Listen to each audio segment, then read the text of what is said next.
सहनाववतु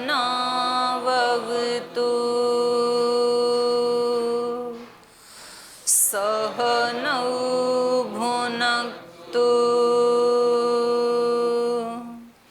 सह वीर्यं करवावहै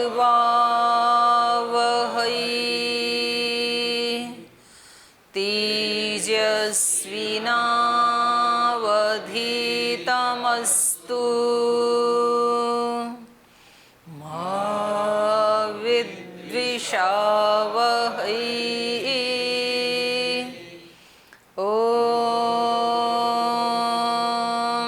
शांति शांति शांति।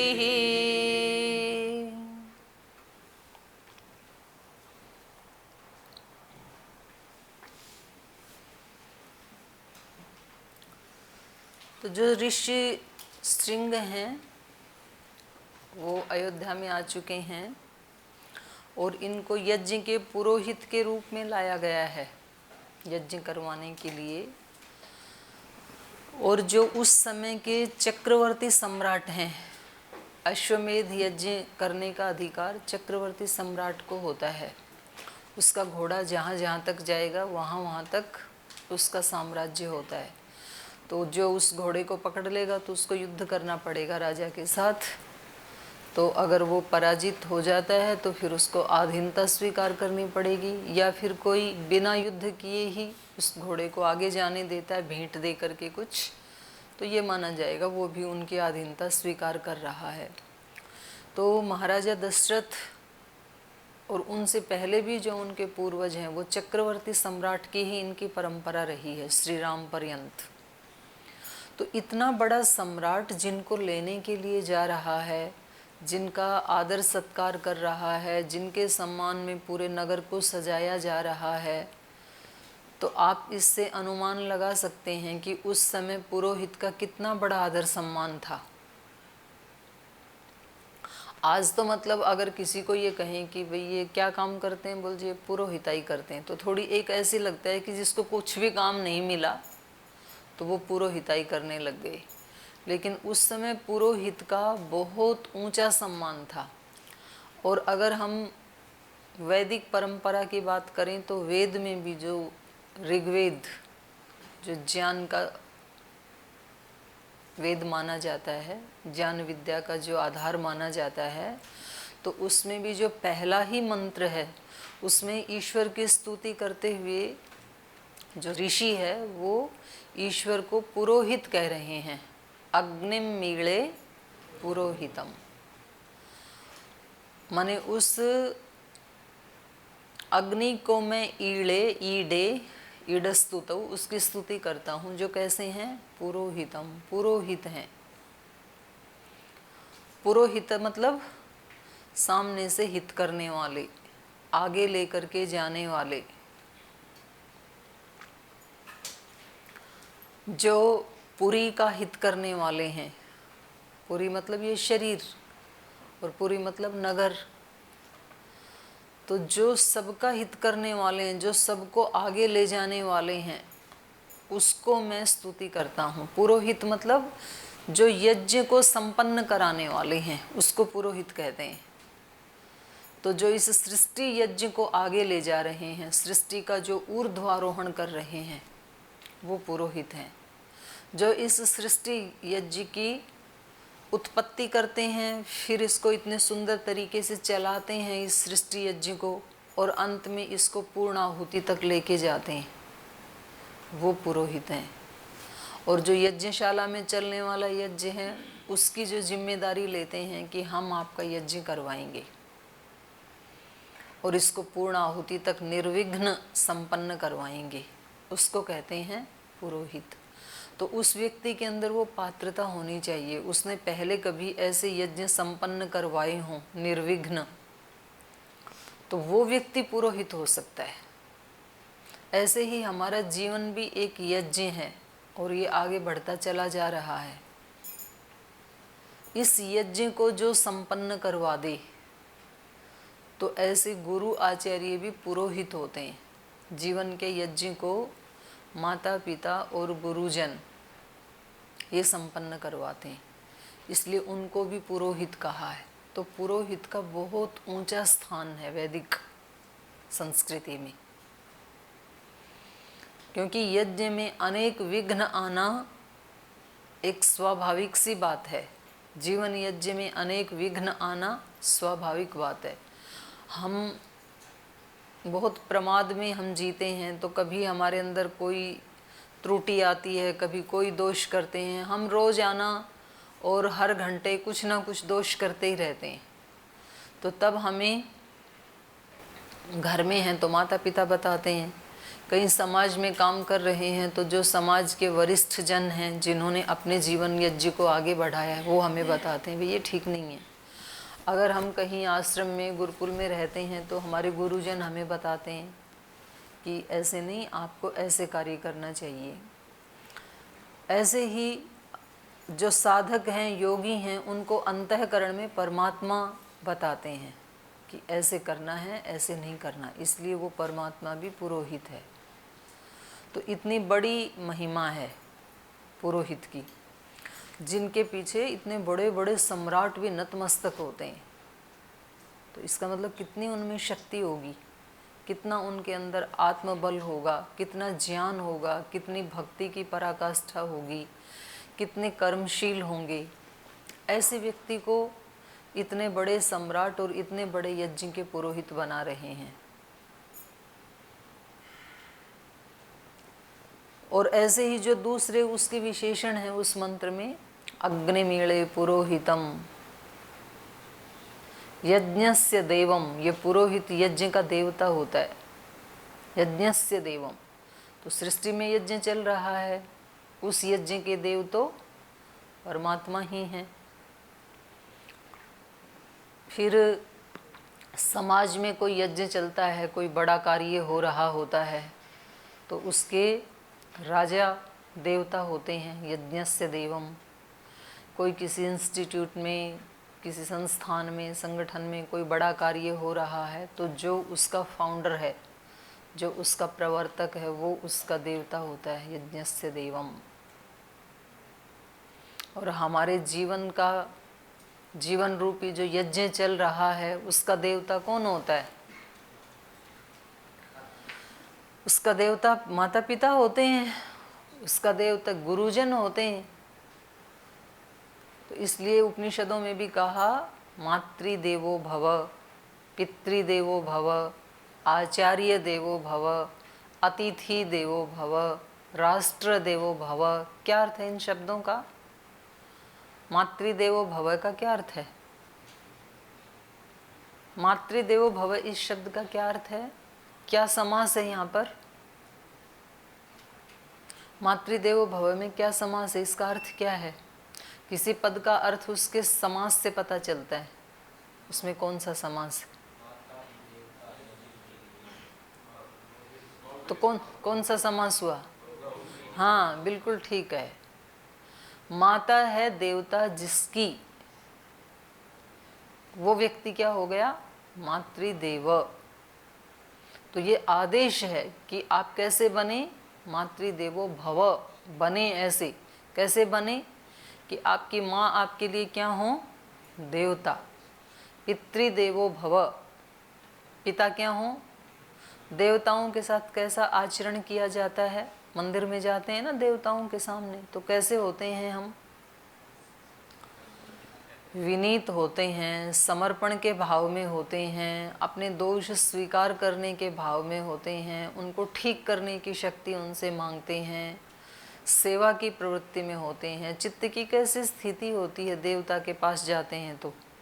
वो स्थिति किसके सामने होनी चाहिए? माँ के सामने।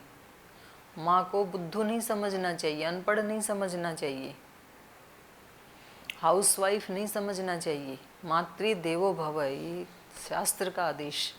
पितृदेवो भव, आपको कंप्यूटर चलाना आ गया, पिताजी को आता नहीं है, तो उनको अज्ञानी ना समझें कभी भी, देवता समझें उनको। आचार्य देवो भव, अपने आचार्य को क्या माने? देवता माने। उनकी त्रुटियां ना देखें, उनके दोष ना देखें, अतिथि देवो भव, कैसा अतिथि आया है, उस देवता को, उस अतिथि को देवता माने, उसको ऐसे ना सोचें कि ये तो सामान्य से व्यक्ति हैं, वो आपके लिए देवता हैं। राष्ट्र देवो भव, राष्ट्र हमारे लिए क्या है, देवता, देने वाला। अब देवता क्या है, फिर वहाँ पे जाओ, देवता शब्द किस धातु से बनता है, दिवु धातु से बनता है। थोड़ा धातु पाठ थोड़ा थोड़ा तो याद कर ही लो सभी, 2000 धातुएं हैं, छोटा सा है धातु पाठ। फिर उस एक ही धातु के कितने अर्थ हैं दिवु के, दिवु क्रीड़ा, विजिगीषा, व्यवहार, द्युति, स्तुति, मोद, मद, स्वप्न, कांति, गतिषु।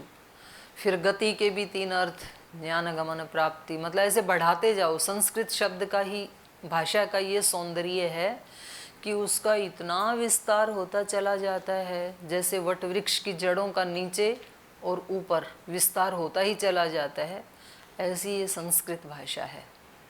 एक छोटी सी रूट, धातु मतलब रूट, मूल, जड़, उस एक छोटी सी जड़ से कितना विस्तार हो जाता है, कितने अर्थ निकल के आ जाते हैं। तो वहाँ ईश्वर को कहा यज्ञस्य देवम, यज्ञ का देवता।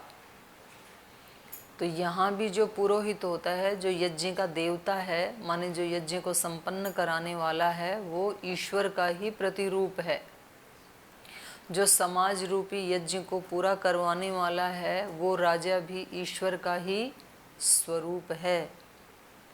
जो हमारे जीवन के यज्ञ का देवता है, वो गुरु भी हमारे ईश्वर का ही स्वरूप है।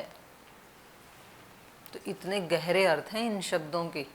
तो हम इसको केवल एक नॉवल की तरह से नहीं पढ़ सकते हैं, कहानी की तरह से नहीं पढ़ सकते हैं। राजा वहाँ गए, ऋषि श्रृंग को लाए, हवन करवाया, आहुतियाँ दी, ऐसा स्थूल अर्थ नहीं है। इनके पीछे बहुत गहरे अर्थ छिपे हुए हैं। तो इसलिए उस समय यज्ञ की महिमा को भारतवासी जानते थे, कितनी बड़ी महिमा है यज्ञ की। तो इसलिए उस समय उस यज्ञ को संपन्न कराने वाले जो पुरोहित होते थे, उनका भी इतना बड़ा आदर सम्मान था। आज यज्ञ और योग को भूल करके भोग में लिप्त हो गई भारतवासी, इसलिए पुरोहित की कोई कदर नहीं। और पुरोहित भी पुरोहित नहीं होते हैं।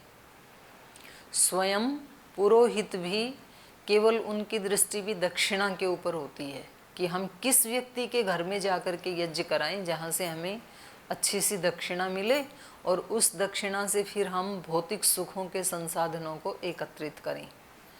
उनको भी अपने आप को पुरोहित बनाने के लिए जितना तप, त्याग, साधना, लेकिन वो तो अन्योन्य आश्रित है।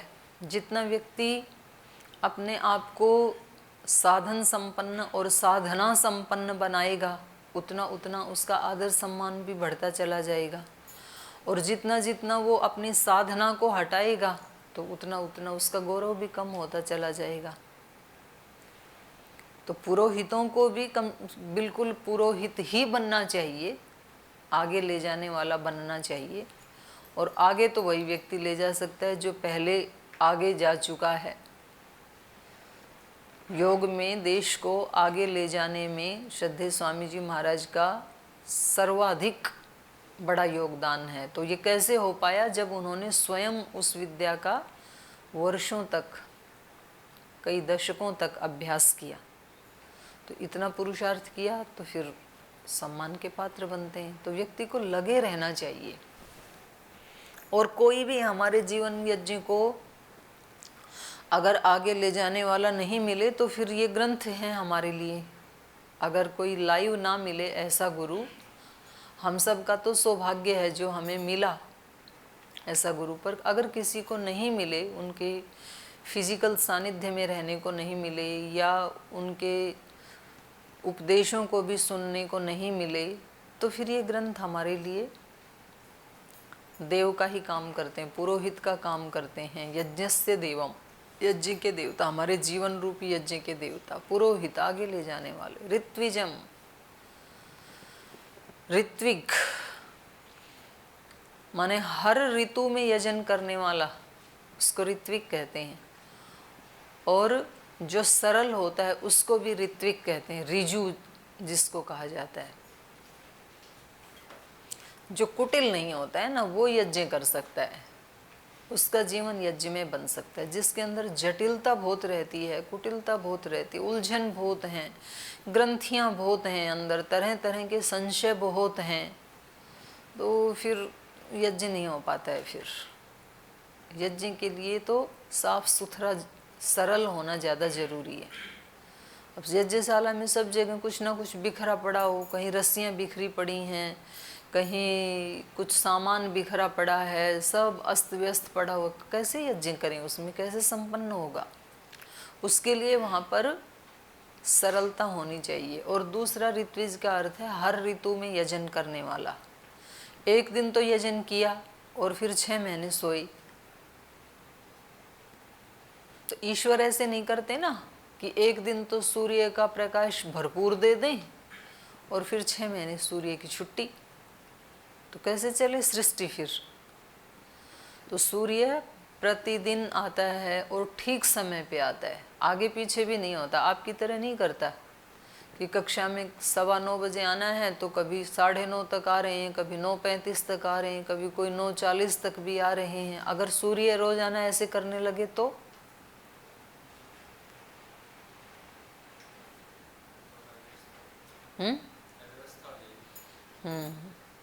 कुछ तो बोलेंगे जी बढ़िया, कभी कभी तो लेट आया करे तो और थोड़ा 2 घंटा सो लें।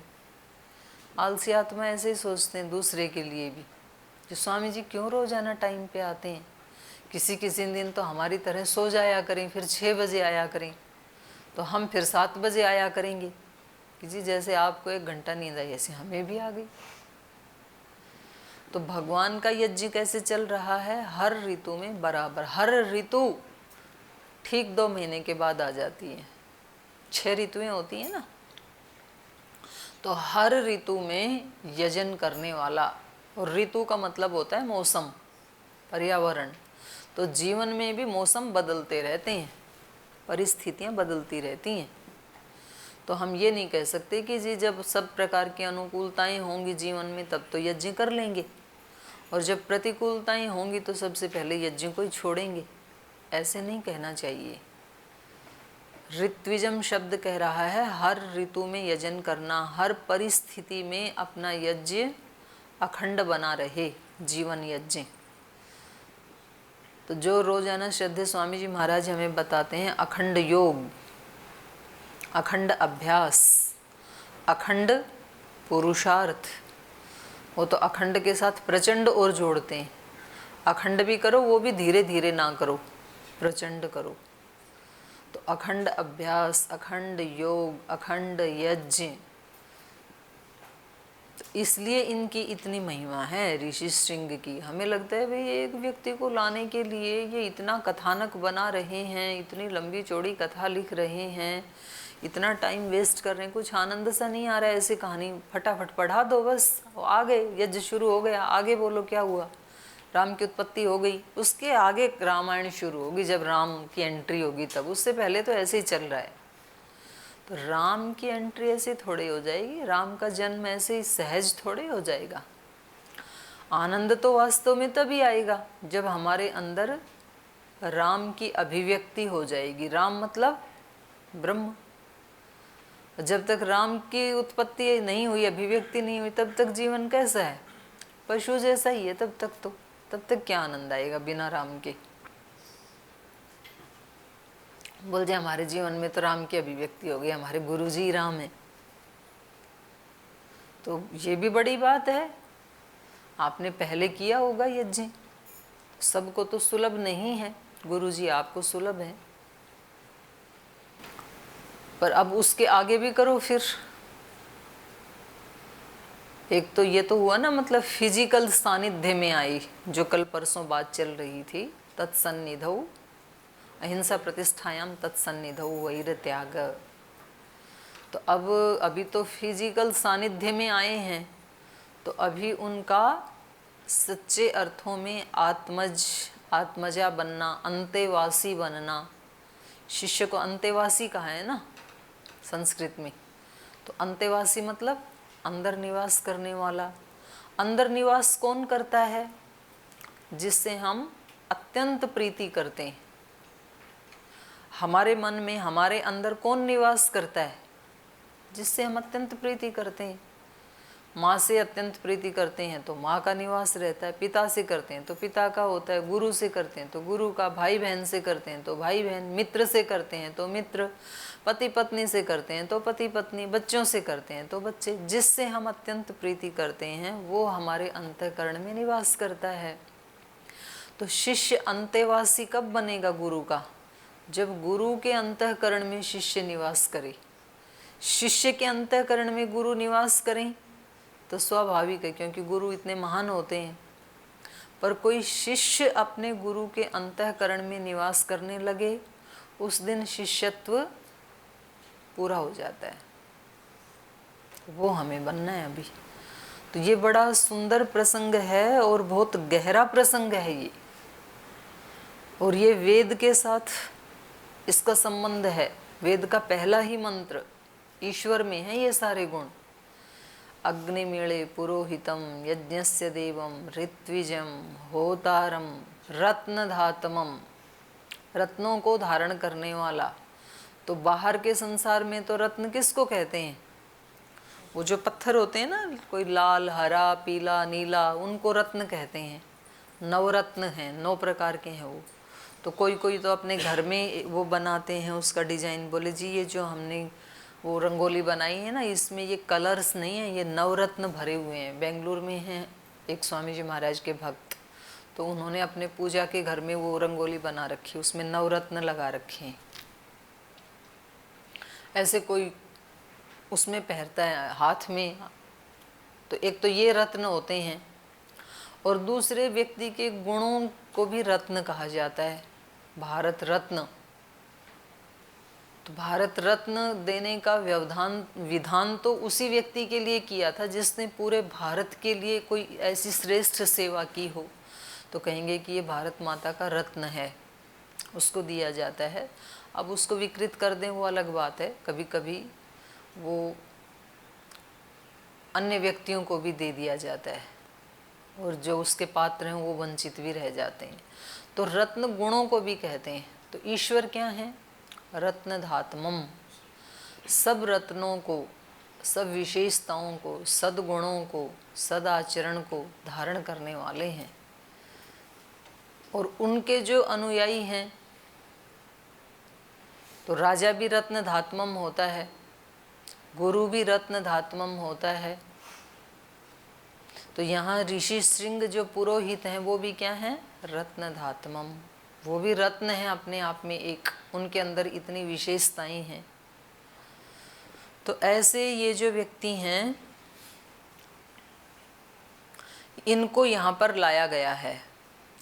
और ये यज्ञ आदि माने जीवन को यज्ञमय बनाने के लिए, समाज को यज्ञमय बनाने के लिए विशेष कर्मकांड किए जाते हैं। एक तो सामान्य दिनचर्या चलती है, और यज्ञ मतलब यहाँ अयोध्या में उनको लाया गया है ऐसे व्यक्ति को, तो एक विशेष कर्मकांड का अनुष्ठान होगा। तो हम सबके जीवन में भी एक तो हमारी सामान्य दिनचर्या होती है, शरीर है तो शरीर के जो धर्म हैं इसको साफ भी करना पड़ेगा, इसको खिलाना भी पड़ेगा, कुछ इसको सुलाना भी पड़ेगा स्वस्थ रखने के लिए। सामान्य चीज़ें हैं ये, और ये तो पशु भी करते ही हैं। पशु भी कुछ ना कुछ शरीर को खिलाते ही हैं, कोई घास खिलाते हैं अपने शरीर को, कोई मांस खिलाते हैं, कोई अनाज खिलाते हैं। पशु भी करते ही हैं ये काम, तो सोते भी हैं, विश्राम भी देते ही हैं शरीर को, घर भी बनाते ही हैं। अगर ये तो रूटीन के काम है, अगर ये ही कर रहे हैं तो फिर यज्ञ तो बनेगा नहीं जीवन उनका। यज्ञ के लिए फिर विशेष क्रियाएं करनी होती हैं जीवन को यज्ञ में बनाने के लिए। तो जैसे यहाँ ऋषि श्रृंग को लाया है, ऐसे अपने जीवन में किसी एक आदर्श को सामने रखा जाता है, वो हमारे जीवन के यज्ञ को पूरा करवाता है। और वो जो आदर्श होते हैं वो गुरु होते हैं। गुरु हमारे जीवन को यज्ञ में बनाते हैं और यज्ञ को पूरा करवाते हैं। जिनके जीवन में कोई भी व्यक्ति आदर्श नहीं है, ऐसे गफलत में ही रहते हैं, गुरुकुल में आके भी ऐसे ही बैठे रहते हैं। यज्ञ नहीं बनेगा जीवन फिर। 5-5, 10-10 साल भी कभी एक गुरुकुल में रहे, फिर वहाँ से भाग के दूसरे में चले गए, तीसरे में, फिर वो भागते ही रहेंगे, सुनते ही नहीं है, दिमाग में जाता ही नहीं है। अपने आप को चार्ज करते ही नहीं है। जब यज्ञ की बात हो तब भी सुनते ही नहीं है, तो फिर क्या कर सकते हैं उनका? तो कुछ भी नहीं कर सकते हैं फिर। देखो कितना भी अच्छा कोई व्यक्ति क्यों ना हो, उसको भी 24 घंटे में कभी ना कभी तो अपने को चार्ज करना ही होता है। जैसे मोबाइल है, मोबाइल छोटा हो, बड़ा हो, महंगा हो, सस्ता हो, लेकिन उसको चार्ज तो करना पड़ता ही है ना। ऐसा कोई मोबाइल नहीं बना धरती के ऊपर जिसको चार्ज ना करना पड़े। ये ठीक है, जो ज़्यादा महंगे होते हैं वो थोड़ा सा ज़्यादा उनकी बैटरी चलती है, उनकी बैटरी थोड़ी स्ट्रॉन्ग होती है। जो थोड़े से सस्ते होते हैं वो बेचारे जल्दी से डिस्चार्ज हो जाते हैं, उनको बार बार चार्ज करना पड़ता है। करना तो पड़ता है ना। लेकिन तो मोबाइल क्या है? एक साधन है हमारे सामने, कुछ अपने जीवन की क्रियाएं करने के लिए एक साधन है, उससे बहुत सारी क्रियाएं की जाती हैं। तो ऐसे ही ये शरीर तो हमारा एक साधन है यज्ञ के लिए। तो इसको, इंद्रियों को, मन को, इसको चार्ज करना ही होता है। शरीर को भी चार्ज करना होता है, मन को भी करना होता है, बुद्धि को भी करना होता है। तो शरीर को चार्ज करने के लिए सुबह सुबह आप व्यायाम करते हैं, प्राण को चार्ज करने के लिए प्राणायाम करते हैं, मन और बुद्धि को चार्ज करने के लिए ये स्वाध्याय करते हैं। और आपने देखा होगा ये निर्देश दिया जाता है, कोई भी व्यक्ति मतलब कितना भी महान क्यों ना हो, जो योगी हैं, सन्यासी हैं, साधु हैं, गुरु हैं, आचार्य हैं, वो भी चार्ज करते हैं अपने आप को। तो कभी भी व्यक्ति को ये नहीं सोचना चाहिए, अगर उसके अंदर कुछ हीनता आए तो ये नहीं सोचना चाहिए कि मेरे से नहीं हो पाएगा। वो जो थकान की घड़ी आ गई, वो जो एक आलस्य प्रमाद की सिचुएशन जीवन में आ गई, तो आप ये सोचें कि ये डिस्चार्ज हो गया मोबाइल, अब इसको चार्ज करने की आवश्यकता है। सभी चार्ज करते ही हैं, तो ये स्वाभाविक क्रिया है। रोज चार्ज करते हैं, फिर भी रोजाना डिस्चार्ज होता ही है।